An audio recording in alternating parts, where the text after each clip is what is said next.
Hey everybody, it's Mike Pease, co-owner and personal trainer here at Anytime Fitness. This month I want to do another Mythbuster segment.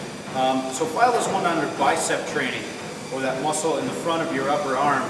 But specifically I want to talk about the preacher bench. So since we've been open, we've had a handful of people ask why we don't have a preacher bench here at Anytime Fitness. It's a specific piece of equipment that people use, particularly in bodybuilding segments, to work on the bicep curl. And in fact, we do have one here at Anytime Fitness. And that preacher bench actually is one that's a selectorized piece of equipment that we have here. Unfortunately, it isn't always satisfactory for people. I don't quite understand why. And the hook with the preacher bench is that it tends to elevate or move your arms out in front of you. So when you curl, you do it against the bench, against your elbows. And so if you want that exercise, we have it here at Anytime Fitness, and it's a selectorized machine. It's called Bicep Curl, and it's fine for new returning exercisers to work your biceps. And it's Mike B. So I'm back in the back of the gym here by our dumbbell segment with our incline bench here. And so I want to talk specifically about what you can do in the gym relative to this idea of a preacher curl. So the muscle is called the bicep muscle because essentially it has two parts. One is commonly referred to as the long head, and one is the short head. And the idea with the preacher curl is that we would shorten one of the muscles and allow that shorter head of the muscle to work harder with the arms extended in front of the body. So the reality is, if you're very finicky about how you want to work the bicep, i.e. you want to work one part more than the other, there's actually a couple of exercises I'd recommend that would target that more specifically. Now, one of those is an incline dumbbell curl. So this is the opposite, if you will, of the preacher curl. What I'm going to do is I'm going to take some dumbbells and I'm going to lay back on this bench and allow my arms to come back behind me, in essence stretching that long head of the muscle, and then I'm just going to curl. And this curling exercise essentially can emphasize that one head of the muscle, if you will, that longer part rather than the shorter part. Now, for those of you that are a fan of the preacher bench and you really want an exercise that can focus on that short head of the muscle, essentially I'm going to allow the arms to go in front of the body or away from me by just reversing my direction and lying on the bench like this and doing the same exercise.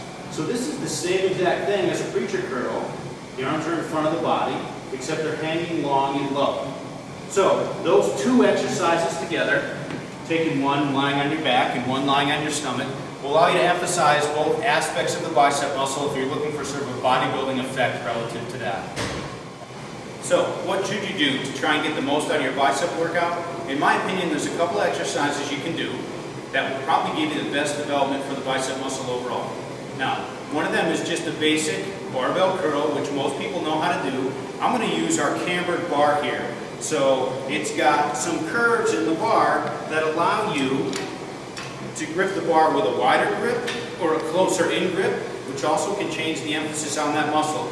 And a basic barbell curl allows you to only move in the elbow joint. Oftentimes people do this move to bring the bar way out. Essentially what it does is it takes the emphasis off that bicep muscle and allows your shoulder, the muscle coming over the shoulder joint, to get shorter. So inside grip or outside grip, basic barbell curl.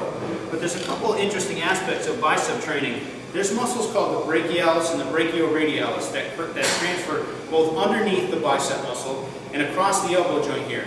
And they're pretty big, strong muscles that are involved in that bicep group up there. So what I would encourage you to do is what we call a reverse grip curl.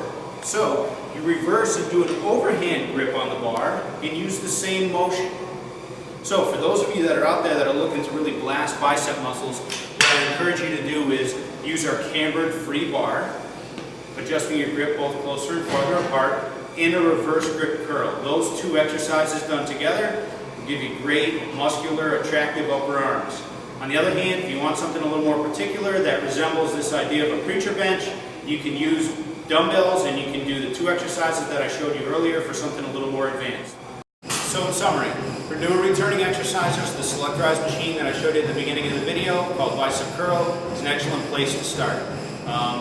For intermediate and advanced users, the segment that I just gave with the cambered curl bar for both the bicep curl and the reverse curl, very effective in my opinion. And then finally, the incline dumbbell curl and the lying incline dumbbell curl if you want to get a little more sophisticated for advanced trainings. So, as always, and in health, and until next time, thank you.